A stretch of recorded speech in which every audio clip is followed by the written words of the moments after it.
앞으로 언제까지 우리가 같이 할 수 있을지 모르겠지만 정말 오래오래 우리가 설사 옛날처럼 이렇게 멋있게 춤을 추고 하지 못하더라도 나는 방탄소년단의 RM으로 있고 싶거든요.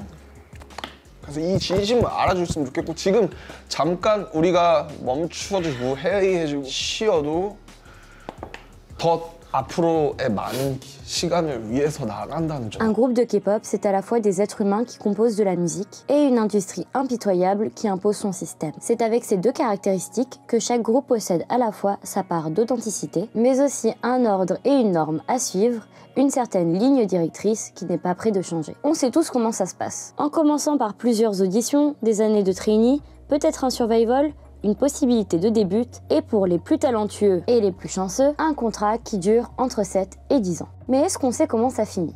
Eh ben, pas tellement. Parmi les groupes les plus populaires, rares sont ceux dont l'histoire est réellement finie. Pourtant, plus le temps avance, plus les groupes prennent de l'âge, et plus il est possible d'entrevoir une réelle fin à certains emblèmes de la K-pop. Et dans cette vidéo, c'est ce qu'on va essayer de vous expliquer. Car avec la popularisation de la K-pop et le fait que le début de la 3e génération fête ses 10 ans cette année, beaucoup de fans se posent la question de ce qui va advenir à leur groupe préféré. Essayons d'analyser tout cela un peu plus en profondeur, en revenant sur l'histoire d'un groupe emblématique de la 3e génération, ayant connu un succès phénoménal mais aussi des périodes sombres et qui aujourd'hui semble disparaître peu à peu, EXO.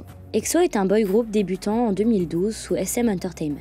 Il se compose actuellement de 9 membres, mais à la base de 12, avec Xiumin, Suho, Lay, Baekhyun, Chen, Chanyeol, Jihyo, Kai, Seun et anciennement Luan, Chris et Tao. En 2011, le PDG de SM Entertainment, Lee Soo-man, a révélé son intention de lancer un nouveau boy band qui serait divisé en 2 sous-groupes, K et M, dont le but était de faire la promotion de la musique simultanément en Corée du Sud et en Chine, en interprétant les chansons en coréen et en mandarin. Après plusieurs changements de line-up, en décembre 2011, le groupe a finalisé son nom comme EXO, tiré du mot exoplanet. Et c'est ainsi que tout commence. Après presque 6 ans de trainee pour certains et moins d'1 an pour d'autres, le groupe commence ses activités pré-début fin 2011, pour enfin faire ses débuts officiels avec EXO-K et EXO-M, le 8 avril 2012 avec le single Mama. Le clip de Mama version EXO-M a obtenu la première place en Chine sur les sites de streaming et la version de EXO-K a atteint le 7e rang mondial de YouTube. Pour promouvoir leur prochain album XOXO avec la title Wolf, le boy group le décline en 2 versions, Kiss pour la version coréenne et Hug pour la version chinoise. Avant sa sortie, la SM a annoncé que l'opus avait atteint les 300 000 précommandes, preuve du succès du groupe et de sa montée en popularité, et ce, pas seulement en Asie, mais aussi en Europe et aux États-Unis. L'album est réédité quelques mois plus tard avec la title Grow et son MV. Avec cet album, le groupe bat un record, plus d'1 million d'albums vendus en 12 mois, un record qui ne s'était plus vu depuis 12 ans en Corée du Sud. Avec seulement un peu plus d'1 an d'existence, EXO impose déjà ses codes dans l'industrie et apporte des changements sur la scène de la K-pop. C'est à ce moment-là que les concepts et les chorégraphies complexes et synchronisées sont devenus des piliers pour la K-pop, agrémentant son identité. De nombreux styles qui n'avaient jamais été pratiqués auparavant ont également été poussés sur le devant de la scène, venant marquer une réelle évolution avec les groupes et productions musicales de l'époque. C'est ainsi que la 3e génération de la K-pop a été fondée, aux côtés d'autres grands noms comme VIX, BAP, New West, AOA, EXID, Hello Venus, B2B Glam et bien plus encore, suivi ensuite par BTS en 2013, GOT7, Red Velvet et Mamamoo en 2014, GFriends, 17, Monsta X et Twice en 2015 et Blackpink et NCT en 2016, qui font également partie de cette vague et qui, fort du changement préétabli, ont permis à l'industrie de se révolutionner encore plus et de devenir le phénomène qu'elle est aujourd'hui. C'était l'âge d'or de la K-pop. Parmi les innovations qu'EXO a produites, on retrouve notamment la storyline. En effet, le groupe a été un des premiers à construire et populariser une storyline sur plusieurs pistes, dramas ou MV différents. Ainsi, à cette époque, il s'impose en groupe le plus populaire de la K-pop. Que cela soit en Corée, où les wins tombent par dizaines, ou à l'étranger, où les charts et les ventes n'ont jamais eu autant de succès dans l'industrie. L'explosion d'un album ou d'une musique, entraînant la glorification d'un groupe, arrive souvent quelques années après les débuts et est de plus en plus virale à mesure que la présence de la K-pop sur les réseaux sociaux et Internet est forte. Et si malheureusement le groupe n'arrive pas à atteindre cette étape fructueuse, il continuera à perdurer jusqu'à ce que les économies de l'agence se fassent rares et disbandent. Cette étape est nécessaire à la rentrée de plus de fans dans le fandom, de manière à installer le nom du groupe dans le milieu et d'avoir le privilège d'être invité à des émissions pour créer des liens et user de la fameuse relation parasociale. Malheureusement, chaque ascension est accompagnée par un déclin. Et même si la progression peut être maintenue, la vague de nouveaux fans et d'attention sur le groupe mène forcément à de la jalousie ou des rumeurs. C'est ainsi que dans la foulée, juste après leur comeback avec la chanson principale de l'album intitulée Overdose, qui a un succès fulgurant sur les music charts, atteignant même un perfect all kill 7 heures à peine après sa sortie, que des médias révèlent que Baekhyun d'EXO-K est en couple avec Taeyeon du groupe Girl' Generation, également sous l'agence SM Entertainment. L'annonce fait scandale pour le jeune boy group qui compte une fanbase composée majoritairement de jeunes filles. Pour encore amplifier le buzz, dans le même mois, le membre et leader d'EXO-M, Chris, a déposé une plainte contre la SM Entertainment pour obtenir la fin de son contrat. Dès lors, Chris quitte le groupe et EXO continue avec 11 membres au lieu de 12. SM Entertainment continue tout de même la promotion du groupe avec l'annonce de la toute première tournée d'EXO, mais seulement quelques mois plus tard, Luan d'EXO-M dépose comme Chris une plainte contre la SM Entertainment pour obtenir la fin de son contrat, venant ainsi confirmer les rumeurs qui couraient sur sa volonté de quitter le groupe. En effet, celui-ci souffrait d'extrême fatigue et de vertiges aggravés par ses incessants allers-retours en avion dans toute l'Asie. Malgré son absence pendant quelques dates de la tournée, Luan avait tenu à participer au concert qui se tenait à Pékin le 20 septembre, sa ville d'origine, marquant ainsi sa dernière apparition publique. Par la suite, EXO maintient sa popularité en présentant son nouvel album, Exodus, avec comme titre phare Call Me Baby. 24 heures après la publication du clip vidéo sur YouTube, celui-ci atteint plus de 4 millions de vues en version coréenne et presque 3 millions de vues en version chinoise. L'opus bat lui aussi des records de vente. En seulement quelques jours, il s'est vendu à plus de 500 000 copies, combinant les albums coréens et les albums chinois. Mais malheureusement, par la suite, Tao laisse une traînée d'indices qui indiquent qu'il aurait lui aussi quitté le groupe. Mais son départ n'a pas encore été rendu officiel. Le 12 juin, le média My Daily a révélé que Tao a créé son propre studio. Alors que SM Entertainment refuse d'annoncer officiellement son retrait du groupe, EXO fait son retour avec 9 membres le 3 juin 2015 avec une réédition de son dernier album qui s'intitule Love Me Right. Le 24 août, Tao, qui a commencé à faire ses activités en solo dans son pays natal et a même sorti un premier opus dont le clip du titre principal a été bloqué par l'agence, décide de lancer une action en justice afin de mettre fin à son contrat, tout comme les 2 anciens membres de son sous-groupe. 跟你以前你确实批评过李凡某鹿晗他们推出的这种行为，你会不会当时担心说你做出这个选择会有粉丝来说你不好，说你错？此前一直在韩国组合 XO 中发展的黄子韬与组合所在的韩国 SM 公司的合约将不再继续。我说出来，我给我爸打电话第一瞬间我要回家。就是在打这个电话前一瞬间发生了什么？这个不能说，我并没有想要离开过他们。 但真的是很多事情是你想象之外的，经纪人也好，你自己的腿也好。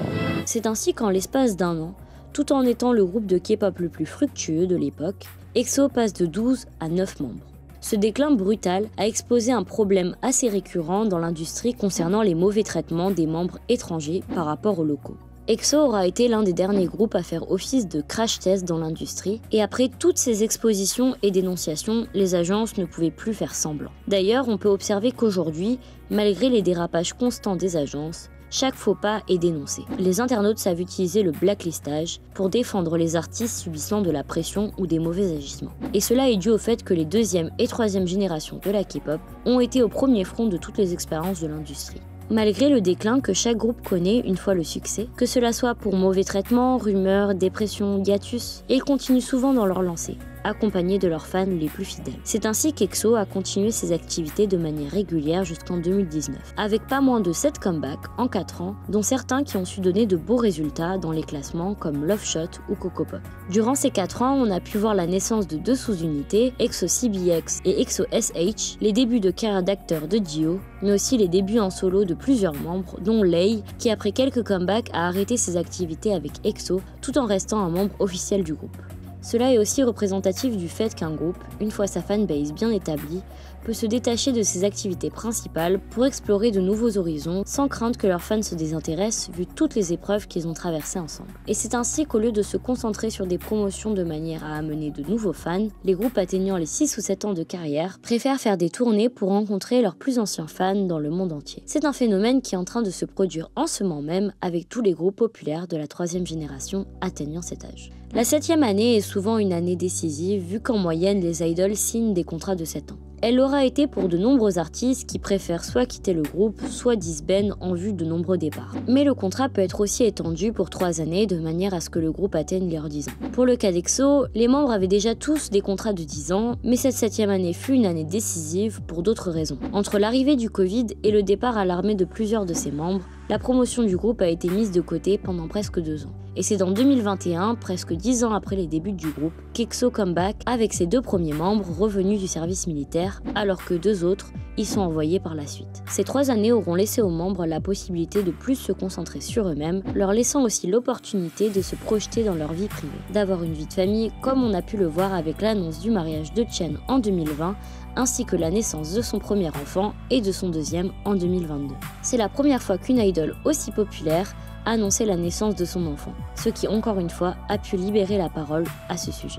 Une fois les 7 ans passés avec succès, c'est autour du 10e anniversaire que les choses se clarifient. Soit le groupe disband sans trop d'explications à cause de leur non-activité, soit ils décident de faire un dernier comeback ensemble avant la séparation du groupe, soit ils prennent la décision de continuer l'aventure, que ce soit dans la même agence ou dans une autre, de manière régulière ou occasionnelle. Dans tous les cas, la plupart se promettent un comeback au bout de quelques années, ce qui constitue une réunion, mais parfois l'attente peut être très longue.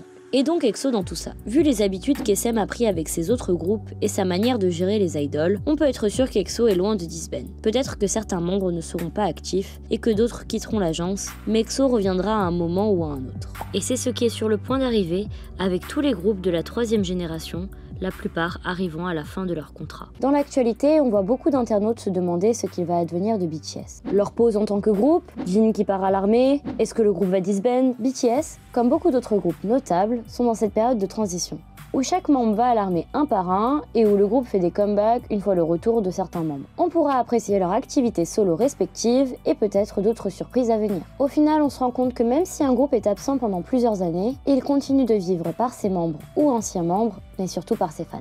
On pourra noter encore 2 points. Le premier, c'est que les disbands des girl groups sont toujours plus difficiles à percevoir que les disbands des boy groups, vu que leurs activités ne sont pas stoppées par l'armée. Très souvent, elles disbandent d'épuisement ou d'overbooking, ou cessent petit à petit leur production avant que l'agence n'annonce des départs. Le deuxième point, très relié à l'identité de groupe, montre de manière explicite que l'humain prime sur l'industrie. Malgré que tout soit très codé dans la K-pop, on se rend compte à quel point les idols ont des visions et des caractères très différents, mais aussi des futurs opposés. Avec EXO, on imagine peu à quel moment Dio qui veut devenir fermier ou Chen père de 2 enfants ont pu partager à un moment donné le même message que Chris, qui va purger 13 ans de prison en Chine pour viol sur mineur. Dans la même idée avec Taeyang qui est marié et père, et Seungri en prison pour proxénétisme. Et c'est à ce moment-là qu'on se rend compte de l'importance de l'identité. Au final, dans l'histoire, on se souviendra du nom du groupe, mais pas tellement de ses membres. Et même après leur disband, le nom restera. La popularité du groupe se transformera en un titre ancré dans l'histoire. Une renommée indélébile qui souligne à quel point il est important de soutenir nos artistes, qui même après l'histoire de leur groupe, continuent leurs activités dans la K-pop